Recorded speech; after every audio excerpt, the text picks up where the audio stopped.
Muito bem.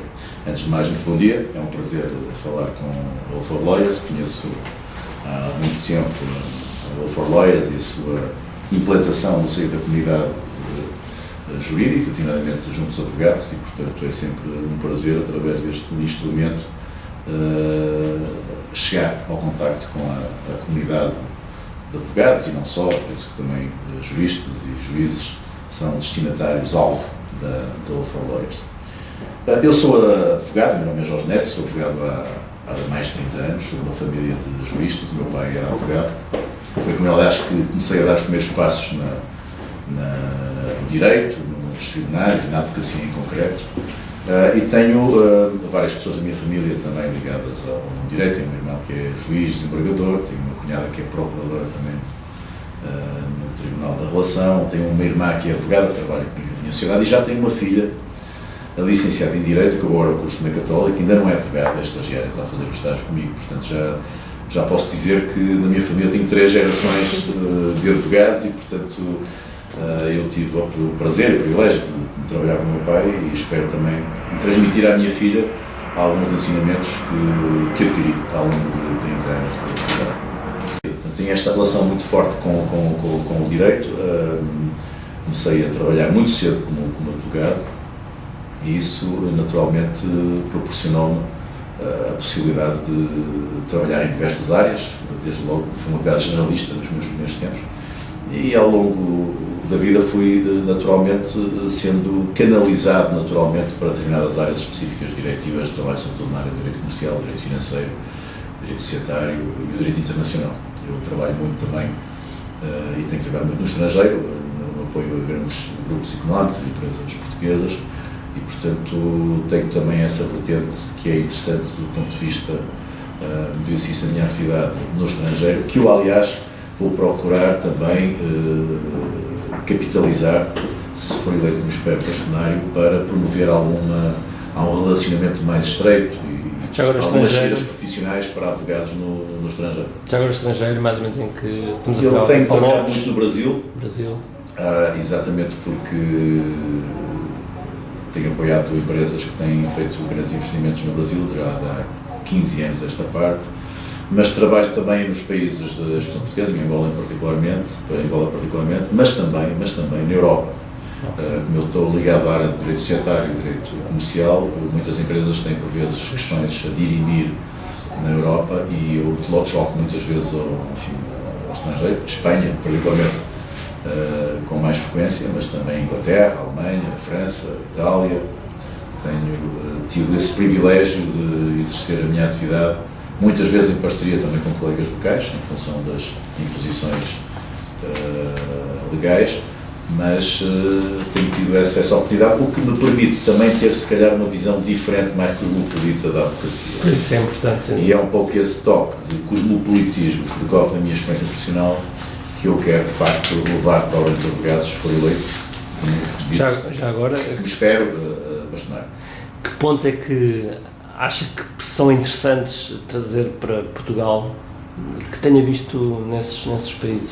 Por exemplo, desde logo, é uma questão essencial que eu quero, obviamente, introduzir na ordem, é a questão do advogado ter necessidade hoje de ser, no mínimo, bilingue. Não faz mais sentido hoje um advogado estar confinado apenas à língua portuguesa, tem que saber uma outra língua. Fundamentalmente o inglês, porque sem inglês não consegue depois trabalhar em qualquer espaço além de fronteiras, mas também, eventualmente, o castelhano. Falar o castelhano, a nossa relação privilegiada com a Espanha, é essencial. O alemão, que até é distintivo hoje em dia, e sobretudo se tivermos investimento alemão, como agora a senhora Merkel veio anunciar ontem, é interessante, é fundamental também que haja advogados com conhecimento na área do alemão. A questão de o advogado ter necessidade de falar uma outra língua é fundamental. O advogado do século XXI tem que ter essa preparação. Seja ela, enfim, o inglês, primordialmente ou preferencialmente o inglês, porque é de facto a língua universal por excelência, mas também o castelhano, o francês, o italiano, o alemão, porque não o mandarim também. Passa a nossa relação com a China, e portanto eu tenciono na formação dos advogados, nomeadamente na formação do estágio, introduzir disciplinas de línguas, porque eu penso que hoje é tão importante saber inglês, castelhano ou alemão, como saber o processo civil ou o processo penal. Porque sem o conhecimento dessas línguas, aliás, não estão de facto apetrechados para conquistar novos mercados e conquistar novas clientelas. E o que pensa nessa altura do estágio também introduzir, porventura, algumas noções também de gestão, dado que o advogado tem essa na área do estágio, uma das minhas bandeiras, enfim, programáticas vai ser exatamente revolucionar o estágio. Porque eu penso que o estágio tem que ser uma escola de advocacia e uma escola de preparação dos estagiários para o exercício de uma atividade concreta, que é a atividade forense, que é a advocacia. E, portanto, continuar a fazer do estágio uma espécie de escola de reciclagem de ensinamentos adquiridos nas universidades parece-me um erro. Aliás, não entendo que a Ordem tenha qualquer competência para se pronunciar sobre a qualidade pedagógica dos cursos de Direito, porque ninguém também faz a accountability e a avaliação da qualidade pedagógica da formação na Ordem. Portanto, acho que não temos autoridade moral de fazer essa crítica aos outros. E, fundamentalmente, penso que o estágio tem que ser visto de uma forma diferente. O estágio de hoje é o mesmo que eu fiz há 30 anos atrás, ou há mais de 30 anos atrás. Isso não faz sentido, porque o mundo mudou muito em 30 anos. Não faz sentido nenhum. Hoje temos plataformas informáticas para acesso, enfim, aos tribunais. Não existia, de facto, há 30 anos. Hoje temos fax, enfim, já é uma coisa quase passada. Há 30 anos não existia um fax, não existia um computador. Há 30 anos era uma máquina de escrever. Não se fala, obviamente, na internet e, enfim, todas essas novas tecnologias que hoje, de facto, revolucionaram completamente o modo de estar e o modo de viver de qualquer um de nós. A Ordem tem que se adaptar a isto, porque não pode continuar a ter um estágio idêntico ao que tinha há 30 anos atrás. E continua a ter. Esta é que é a realidade. Portanto, acho que há uma certa acomodação, um certo conformismo, uma certa vetustez na forma como a Ordem se comporta, que eu quero, obviamente, ultrapassar, introduzindo, enfim, modernidade e adaptação aos tempos de hoje. E o estágio é, por excelência, uma das áreas onde é preciso intervir, revolucionando, enfim, a formação dos advogados, e dando-lhe aquela preparação que é essencial para o exercício da advocacia. Desde logo, como disse, na área das línguas, tendo a oportunidade de aprender uma nova língua ou de melhorar os conhecimentos que tem. A parte dos advogados, enfim, já fala de formação básica numa outra língua, francesa ou inglês, mas eu queria facultar a oportunidade, de uma forma intensiva, de poderem aprender uma língua, mas também na área da gestão, que referiu bem. O advogado tem que ser, de facto, tem que ter alguns conhecimentos de gestão e tem que ter uma função disciplinar nessa área, na área do domínio da informática, porque não é possível exercer a advocacia sem dominar as tecnologias informáticas, não é possível, de facto, exercer a advocacia de outra forma, mas também, porque não, na área da comunicação. Acho que os advogados falham muito na forma como comunicam. Muitas vezes não sabem interrogar não sabem fazer alegações. Isto é algo que tem que se aprender, se não for na faculdade, em alguns países já se aprende na academia, mas pelo menos na ordem dos advogados, no momento da formação, antes de entrar na vida prática, um advogado tem de facto ter a formação específica na área da oratória, da eloquência e da comunicação para poder de facto ter sucesso na apresentação das suas ideias e na defesa das suas causas.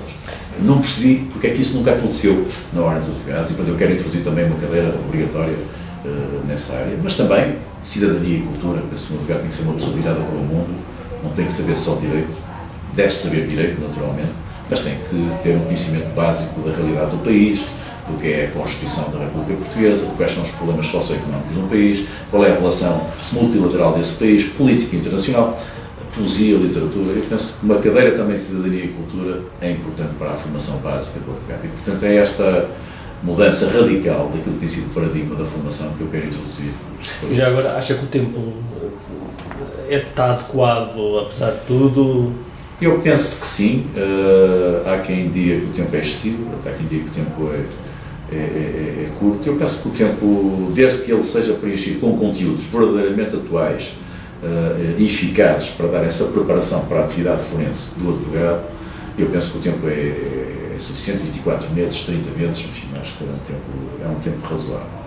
Quero também dizer que, se for eleito bastonário, irei naturalmente tomar as providências que forem ajustadas para exigir o mestrado no acesso ao estágio. Por uma razão, desde logo primeira, que é o facto de haver uma menorização da advocacia relativamente à magistratura, porque para o SEG é necessário hoje o mestrado e para o acesso à advocacia não é. Isto significa, desde logo, que que a advocacia fica menorizada na sua comparação, no seu contexto como magistratura, isso é absolutamente deplorável. São ambos parceiros na administração da justiça, consagrados como tal até na Constituição, e portanto tem que ter uma absoluta equiparação do ponto de vista de grau académico no acesso à profissão.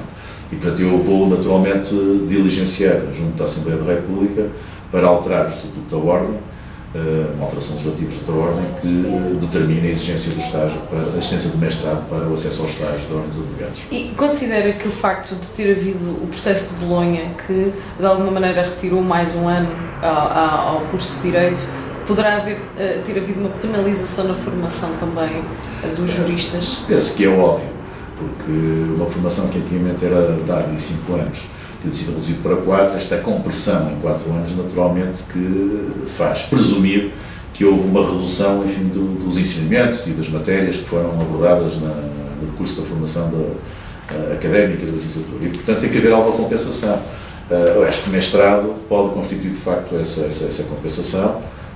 4 anos mais um mestrado faz equiparação à licenciatura antes do processo de Bolonha, e também por isso, e até por uma questão de igualdade, relativamente àqueles advogados que fizeram 5 anos de licenciatura e isto não exercer, é absolutamente curial que se exija o mestrado para o acesso ao estágio.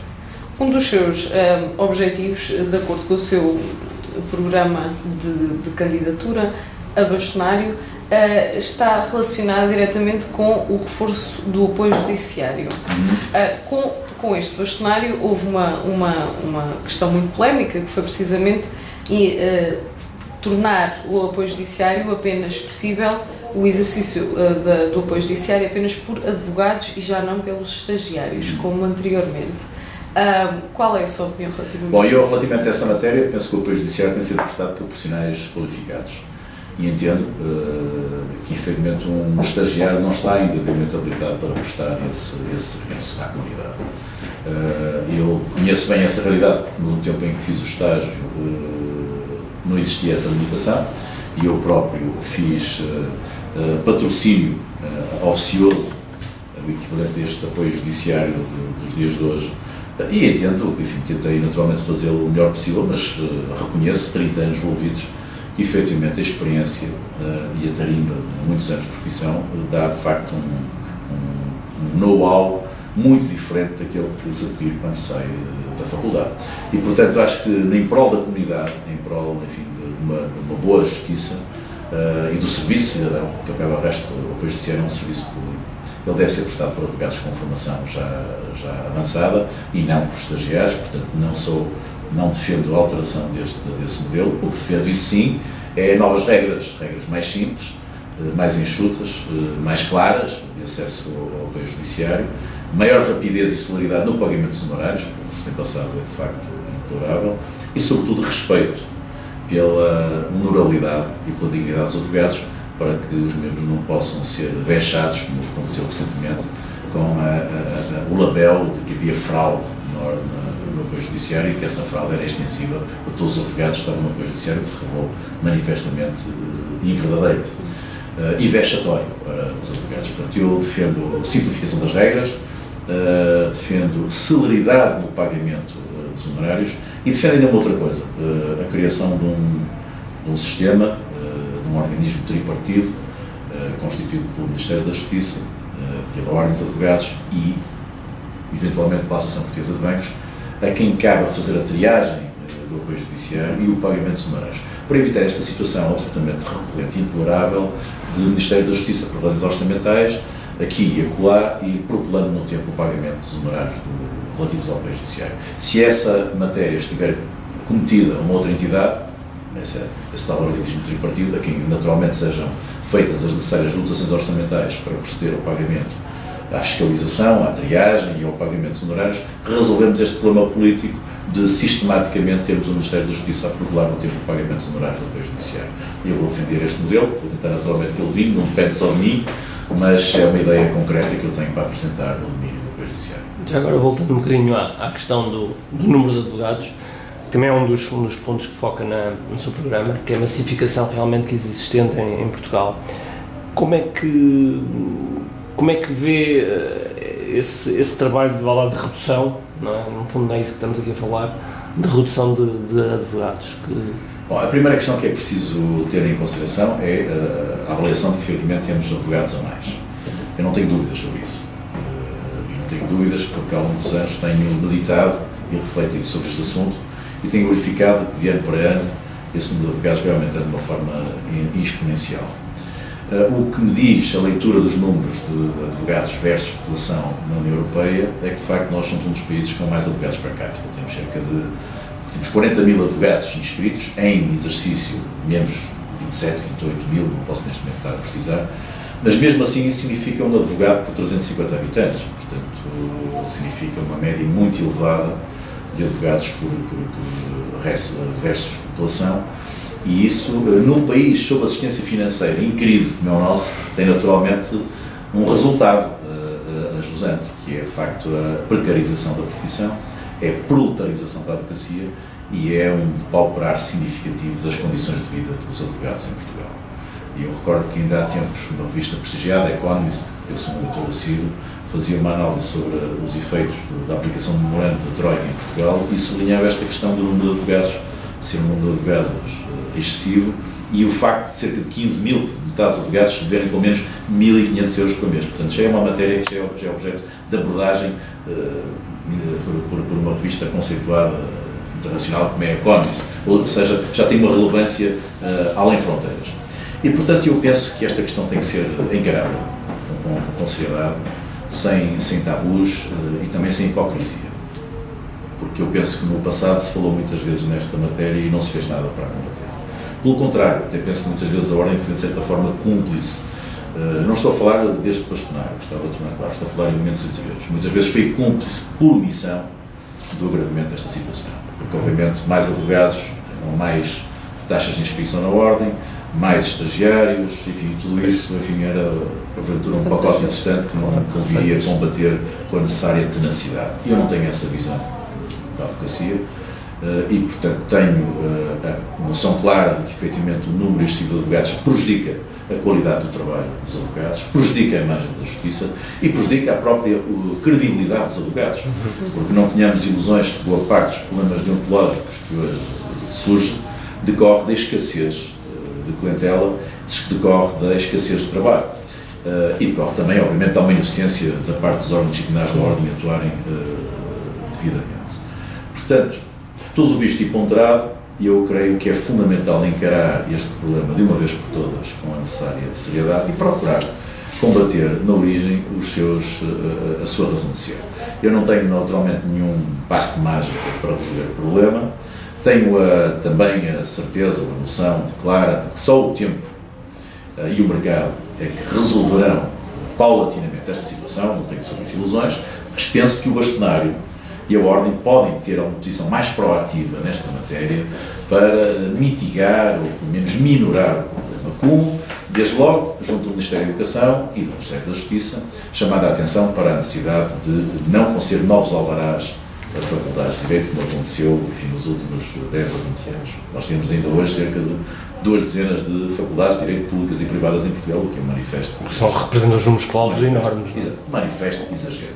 Em segundo lugar, penso que também a ordem tem que ter uma mensagem de verdade para o cidadão, para a opinião pública, chamar a atenção para os problemas que vivem os advogados no dia de hoje. Sem entrar num discurso miserabilista, porque eu não sou a favor de teses miserabilistas ou catastrofistas, acho que é bom que haja um discurso de verdade e que se explique às pessoas que hoje não há empregabilidade para a advocacia, ou para todos aqueles que são candidatos a advogados. Da mesma forma, pelos discursos, vejo, enfim, o Governo a ter a acentuar essa tónica, penso, e noutras atividades, noutras profissões, penso que para os advogados também terá que o fazer, e esclarecer os encarregados de educação, os alunos, os candidatos à advocacia, de que hoje há sérios problemas de empregabilidade na advocacia. Isto seguramente vai ser dissuasor para muito boa gente querer futuramente entrar nos cursos de Direito. Bom, e por último, naturalmente, temos de ser rigorosos do ponto de vista de entrada na profissão. Temos de ter um estágio exigente, temos de ter um estágio rigoroso, desde logo com o mestrado, como eu referi, mas também do ponto de vista da formação específica na área da advocacia, nós temos de estar mais virados para a prática forense e menos para a teoria, menos para a academia, e temos de ser exigentes e rigorosos, efetivamente, nesse escrutínio, nesse crivo, nessa avaliação, e é isso que eu tenciono tenciono, de facto, fazer com as alterações que vou introduzir na área do estágio. É curioso que algumas áreas exigem, por exemplo, testes psicotécnicos, por exemplo, para a admissão a uma determinada área profissional. Considera que poderia ser um aspecto a ter em conta também para o exercício da advocacia? Estamos a falar que os advogados tratam com pessoas, lidam com uma série de responsabilidades muito grandes. Penso que os testes psicotécnicos são necessários em qualquer atividade e, obviamente, aqueles que querem seguir a advocacia devem o fazer para saber se de facto têm as necessárias aptidões e qualidades para seguir essa atividade profissional. Não penso que seja a Ordem dos Advogados que o deva fazer. Eu acho que a Ordem dos Advogados, no estágio, deve naturalmente ser exigente do ponto de vista da formação, mestrado, deve ser exigente do ponto de vista depois dos exames que ocorrem no curso da própria formação, mas não se deve imiscuir relativamente àquilo que são as aptidões, as habilitações deste ou daquele candidato do ponto de vista psicotécnico. Isso é algo que compete a cada um dos candidatos, portanto acho que a Ordem não deverá intervir. Agora, sejamos claros, eu não tenho, como disse, nenhum passo de mágica para este problema, mas estou convicto de que se houver uma atitude mais proativa relativamente a esta matéria junto do Poder Político, Ministério da Educação, Ministério da Justiça, Assembleia da República, uma atitude mais proativa de informação junto do cidadão relativamente à situação da profissão, eu estou convencido de que a curto e médio prazo vamos melhorar significativamente esta situação e vamos reduzir essa relação, esse rácio implorável de um advogado para 350 habitantes, que é o rácio que hoje existe em Portugal, repito, num país em crise, sob a ciência financeira, com as empresas descapitalizadas e com o cidadão contribuinte em estado de penúria, em muitos casos até de indigência, o que torna de facto muito difícil um número tão vasto de advogados ter capacidade para poder sobreviver quando não tem proventos que permitam sustentar as despesas mínimas de funcionamento de um escritório ou do seu próprio sustento pessoal. Uma das, talvez, que possa ser considerada polémica a nível da sua frase, de uma das suas frases da candidatura, foi relativamente à remuneração, Sim. que é o facto da renúncia da remuneração referente ao cargo. É muito simples. Eu não tenho nada contra a remuneração do bastonário. Sei que o atual bastonário recebe uma remuneração, tanto quanto sei, uma remuneração naturalmente fixada pelos órgãos competentes da Ordem. Não há nada a criticar ou censurar desse ponto de vista e portanto, é perfeitamente legítimo que o faça. Enfim, não tenho nenhuma objeção quanto a isso. Pessoalmente, eu entendo que, mas é a minha opinião pessoal, que não tenho justificação para receber essa remuneração. Não tenho, felizmente, necessidade dela, até por razões de natureza pessoal, e porque também tenciono ser bastonário e não desligar totalmente da advocacia. Por estas razões, eu entendo que receber uma remuneração não seria ajustado, nem seria justificado. Mas tenho para mim que foi sempre uma tradição da Ordem e do bastonário não receber qualquer remuneração. Penso que a primeira vez que isso ocorreu foi com o atual bastonário. Como digo, não tenho nada a dizer quanto a isso, é perfeitamente legítimo, mas eu quero repristinar a tradição da Ordem e ser um bastonário não remunerado. Disse-o desde já, porque não queria amanhã ser mal interpretado de em cima da linha das eleições, dizer que renunciava à remuneração por razões meramente eleitoralistas e, portanto, logo, desde o início digo que renuncio à remuneração, mas há um fator acrescido, enfim, que fundamenta esta minha posição. Eu penso que a Ordem vive com dificuldades orçamentais graves. Sabemos até que da parte do Ministério da Justiça há cortes este ano na área do apoio à Ordem dos Advogados, no que concerne à taxa de justiça que competia à Ordem dos Advogados.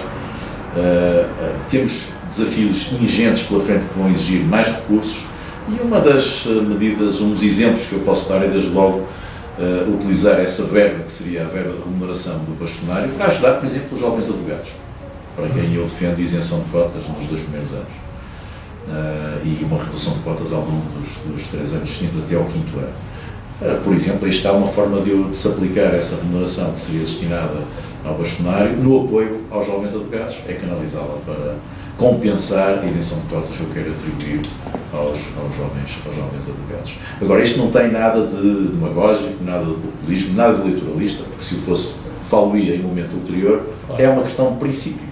Felizmente não tenho necessidade dessa remuneração para viver, entendo que devo repristinar a tradição da Ordem do bastonário ser não remunerado e mais, acho que as limitações orçamentais da Ordem são de tal envergadura que se justifica mais que nunca que uma verba dessa natureza, que são cerca de 150 mil euros ano, seja afeta àqueles que mais necessitam, no caso concreto aos jovens advogados.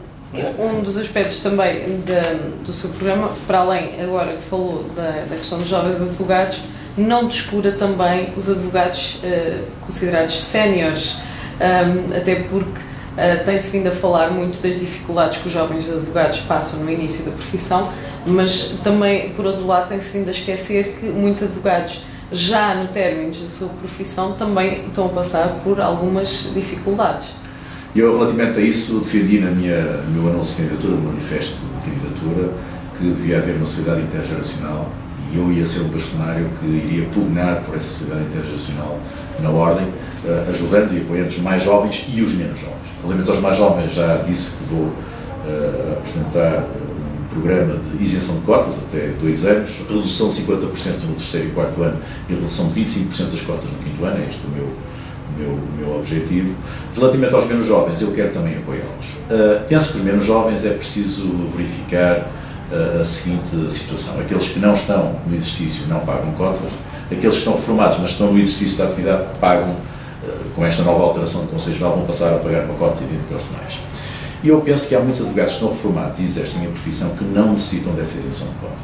Muitos deles são advogados até conceituados, alguns deles advogados de grandes sociedades de advogados, outros que, enfim, que ao longo da vida foram amelhando o seu pé de meia e não têm necessidade dessa isenção. E, portanto, penso que tem que haver aqui alguma equidade na forma como se atribuem aos benefícios aos advogados, para também não se criarem situações de discriminação positiva ou negativa, noutros casos.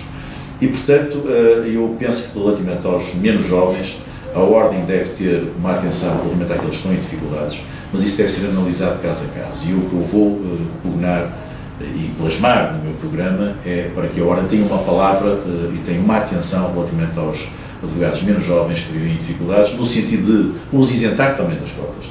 Se efetivamente esse pedido for formulado por eles e o Conselho Geral, designadamente, apreciando o pedido, entender que há condições objetivas que determinam, naquele caso concreto, a isenção ou a redução da cota de horas advogados. Portanto, a cada um dos advogados que vive em dificuldade, reformado, mas que está a exercer a sua atividade, a Ordem terá seguramente uma palavra de atenção e de compreensão e não deixará de considerar, caso a caso, um pedido de isenção ou redução de cota que venha a ser formulado. Eu penso que desta forma não só não se cria uma situação de generalização de algum benefício que seria porventura injustificado, relativamente a muitos deles, mas também não se posterga a possibilidade de ser solidário para quem necessita. É a fórmula que eu encontrei mais ajustada e mais adequada de poder também ser solidário, quero ser com os menos jovens.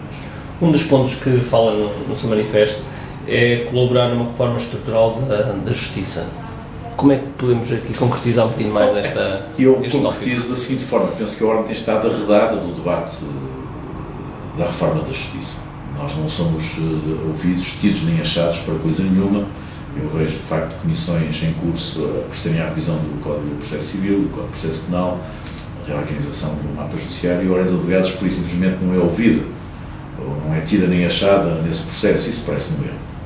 Os advogados são uma peça fundamental do Estado de Direito em Portugal. Os advogados são um instrumento da administração da justiça, consagrado na Constituição da República Portuguesa. E não podem, de modo algum, ser obliterados, postergados, ostracizados neste processo reformista da justiça.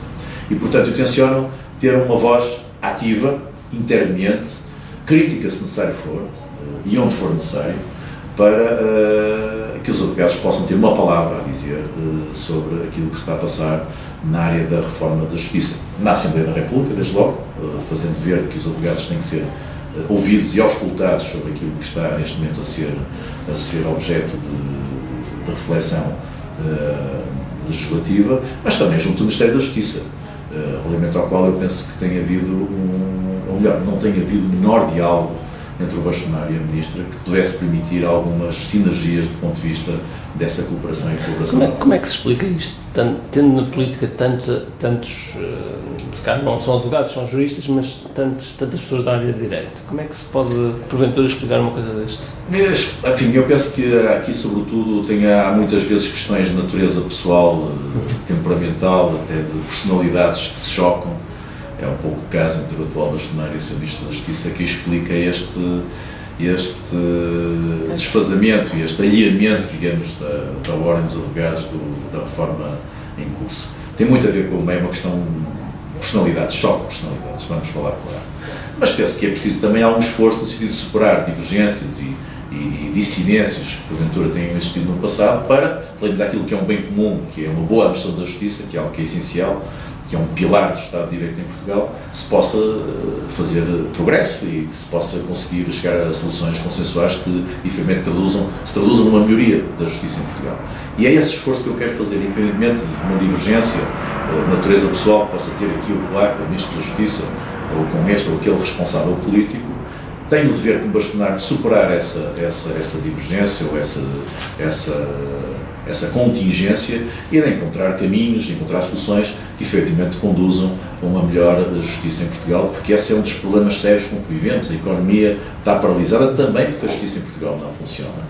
E é função primordial da Ordem dos Advogados, do Sr. Bastonário, dar um contributo positivo no sentido de alterar este estado de coisas, e é isso que eu tenciono também. Tocou há bocado no mapa judiciário. Como é que está a ver essa forma? Esta uma área muito sensível, relativamente à qual a Ordem dos Advogados tem estado completamente arredada de qualquer participação e de qualquer debate. E é pena, até porque se alguém conhece bem a realidade judiciária do país, são os advogados. E eu, como advogado, ao longo de 30 anos, percorri o país les a les e, portanto, conheço bem a realidade do interior, do litoral, de Lisboa, do Porto, que são realidades muito distintas. É preciso perceber que o país é assimétrico e o que se passa em Lisboa não é a mesma coisa que se passa em Vinhais ou em Fornos de Algodos. São coisas totalmente diferentes e, portanto, é preciso ir lá muitas vezes para perceber. E eu acho que este mapa judiciário, ou estes sucessivos projetos de mapas judiciários, chamados no terceiro ou quarto, não dizê-lo, têm informado de um vício amontante, que é o desconhecimento da realidade judiciária portuguesa e da realidade dos tribunais portugueses. Fazes a régua, quadro, a divisão e a redução dos tribunais, faz o cálculo da distância dos tribunais pelo guia Michelin e, não se conhecendo a realidade local, cometem-se erros. É aquilo que se tem, de facto, verificado, e daí estes sucessivos remendos do mapa judiciário que continua, a meu ver, errado. Falando claro, nós temos um mapa judiciário efetivamente desatualizado, tem 200 anos, está completamente desajustado do século XXI, precisa ser reduzido, precisa ser revisto, precisa ser reformado, sem dúvida nenhuma. Mas não desta forma. Tem que se atender à realidade do país. É um país assimétrico, com grande assimetria entre o interior e o litoral, é um país desertificado, que já não tem serviços essenciais no interior, não tem hospitais, já não tem centros educativos, escolas, amanhã vai deixar também de ter tribunais, mas os tribunais têm uma função diferente de um hospital ou de uma escola, têm uma dimensão de soberania que não pode ser esquecida. E, portanto, quando se esquece essa dimensão de soberania, é a autoridade que deixa de chegar lá. E, portanto, eu penso que falhou ou tem falhado da parte do Ministério da Justiça uma visão global do problema do mapa judiciário, tendo em conta as contingências assimétricas num país desigual como é efetivamente Portugal. E, portanto, nessa medida, eu penso que alguns contributos têm sido dados por autarcas, têm sido positivos, no sentido de chamar a atenção para a necessidade da coesão, de manter a coesão social nessa reforma do mapa judiciário. A própria Associação dos Magistrados Judiciais também já fez propostas também que acho que vão nesse sentido, e gostava de facto que a Ordem dos Advogados também tivesse um papel nesta matéria. O bastonário tem tido, é bom dizê-lo, defendendo também algumas reivindicações pontuais de advogados e de autarcas por esse país fora, mas eu gostava que a Ordem dos Advogados tivesse um papel mais intermediante, o que não teve, na formulação de propostas concretas para a revisão do mapa judiciário. E lamento de facto que isso tenha acontecido.